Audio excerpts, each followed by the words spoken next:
Miss Bea Millan Windorski of La Union is now preparing to represent the country at the Miss Universe pageant in Puerto Rico. And what do you know? She joins us this morning to talk about her win, her advocacy, and her mission to bring home the Philippines' 5th Miss Universe crown. Bea, congratulations, good morning, and welcome to the program. Maraming salamat po. Thank you so much for having me. This is our second appearance, so it still feels very fresh, and I'm so happy to be here with you. Of course, I have to ask you, did it already sink in for you that you are Miss Universe Philippines 2026? Not really. It still feels like I'm dreaming because as a little girl, I never really felt like I fit in, and to finally achieve something like winning Miss Universe Philippines, I feel like I'm making younger Bea really proud right now. Oh my gosh, that's really inspiring to hear. But Bea, walk us through that winning moment. So they called La Union, but it seems like it didn't sink in for you that you won Miss Universe Philippines. I'm very much a perfectionist, and I was just kind of dissociating, thinking about all of the things that I could have done better. Okay. So I was kind of expecting someone else to be called. I always kind of think that way. So then when Miss Pampanga Allison kind of tapped my shoulder and was like, "No, Bea, it's you, go up." That's when I finally realized. And I'm just so happy that I had the opportunity to share that moment with 6 other amazing women who really inspire me. Let's talk about that. You said you weren't really happy with your performance. If there's something you could have improved, what would that be? For me, it's just, I always believe there's room for improvement. I am proudly the daughter of a Tiger mom who made sure I really practiced cello growing up, that I had straight A's. So the fact that there's always room for improvement is mostly what I was focusing on. Okay, so the great thing about you, Bea, is you have a very unique journey. You grew up in a non-diverse environment in the United States. How did that shape your identity as a Filipina? I would say that being Filipina has really been the North Star of who I am, because growing up in a place where I didn't feel like I belonged, I always felt a sense of belonging and home whenever I'd come back to the Philippines, spending time with my family, with my friends here. And I also studied Philippine studies, Southeast Asian studies all throughout university because I really wanted to make that effort to reconnect with my heritage. And when I moved back to the Philippines, it was always in service of others. So I first had a consultancy job with a nonprofit firm that worked with various nonprofits around the Philippines. And I'm excited to really be a public servant more than a beauty queen, to use this opportunity to promote several advocacies that I'm really passionate about. So you always made sure to stay in touch with your roots as a Filipino. But another unique thing about Bea here is that you've competed internationally before already. You've won Miss Earth USA. But how did you prepare differently for Miss Universe? This journey has been so special to me because when I was competing as Miss Earth USA, it was really just me representing where I'm from. It was just representing a place. But now that I'm competing on behalf of the Philippines, and when I was representing La Union, it felt like I was really representing my core, who I am, my family values. And the fact that I could represent my family and my roots nationally and now internationally really is the difference and what drives me forward. And when you signified your intention to join Miss Universe Philippines, a lot of analysts immediately said that you were going to be the front runner here. How did you handle the pressure? I believe that pressure is a privilege, and it really drove me to be the best version of myself, because when expectations are set high, you are also driven to try and surpass that bar. And I would also say that competing in Miss Universe Philippines, you're really competing with the best of the best.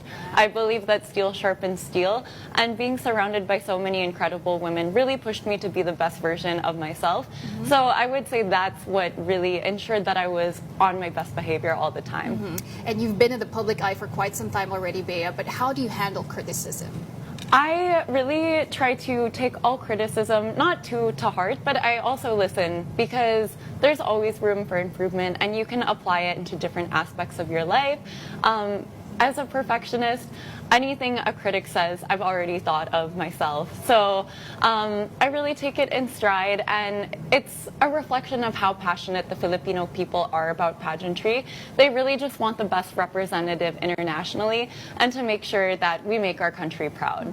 And looking back, would you say there's a any tough comment or maybe a challenge that actually helped you to become better and stronger? There's been a lot of criticism about my chin because it is quite prominent, and Oh, it's beautiful. thank you. But it made me realize that I have to accept myself and what makes me unique and not necessarily listen to the things that I can't change about myself.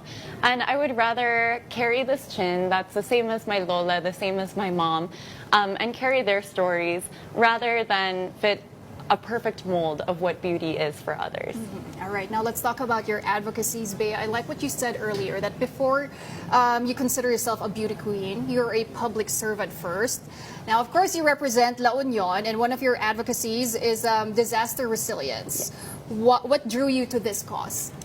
In the Philippines, we have really seen firsthand the impacts of climate change through intensified natural disasters. The fact that we have so many typhoons, the fact that the rains cause so much flooding here. And what's necessary is that we not only respond to disasters, but we address the root cause. Manila is actually the chair of the Loss and Damages Fund through the United Nations. So it's really important that we leverage this position of leadership to ensure that our funds are going to the correct places, to ensure that in the event that there is a disaster, relief is properly distributed. And one of the projects that I'm most proud of was working hand in hand with Project Korma in La Union right after Typhoon Among to distribute relief like rice, aid packages across the province, especially to the most underserved communities. Amazing. Okay, I also wanted to go back to your winning answer during the Q&A, Bea. You emphasized how you believe in the limitless potential of Filipinos. What does that mean to you in today's context? To me, it means that I marched hand in hand with so many Filipinos across different sectors, from religious institutions to students, and I saw that people are passionate about making our country better. They're passionate about addressing the root causes of what causes so much poverty, what causes so much inequality here in the Philippines. And the fact that there's so much passion and belief still, despite all of the issues our country has gone through, is proof that we do have the potential, we do have the talent and courage to work hand in hand for a brighter, greener, and more equitable future.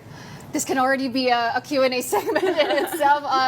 You're killing it, Bea. But so you're headed to Puerto Rico in November for the Miss Universe pageant. How do you plan to stand out?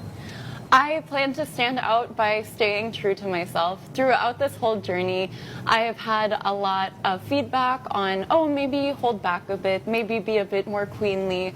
But I'm a very overeager person. I'm always the first to dance, the first to cheer and clap.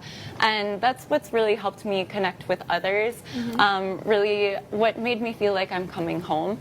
So I'm ready to bring that energy to Puerto Rico and maybe even teach my co-delegates at Miss Universe some budots. Budots! Oh my gosh, maybe you can incorporate that in your pasarela in a sophisticated way. But speaking of your pasarela, every beauty queen is of course known for their signature walk. Do you already have one in mind for yours? Well, of course I went viral for the Liad. And it's so funny because that was an accident. At Aqua Boracay, it was meant to be a much more subtle move, but the energy was so high that I really just overextended myself. And I'm working hard with my trainer, Coach Ian, to make sure we can fine-tune that and bring our best to Puerto Rico. All right, and finally, Bea, many Filipinos are hoping for a 5th Miss Universe crown. What is your message to all our kababayans? My message to all our kababayans is that even outside of pageantry, us Filipinos deserve better, and we deserve to lead by example. So by gaining the Miss Universe Philippines crown, I promise to hold myself to the standard that we should hold our public servants and elected officials to. And I hope that I could serve as a model for our future leaders, that we really have to be advocacy and people-driven first. All right, very well said. Thank you very much for speaking to us this morning. Of course, the newly crowned Miss Universe Philippines 2026, Bea Millan Windorski. Maraming salamat po for having me. Thank you, Bea.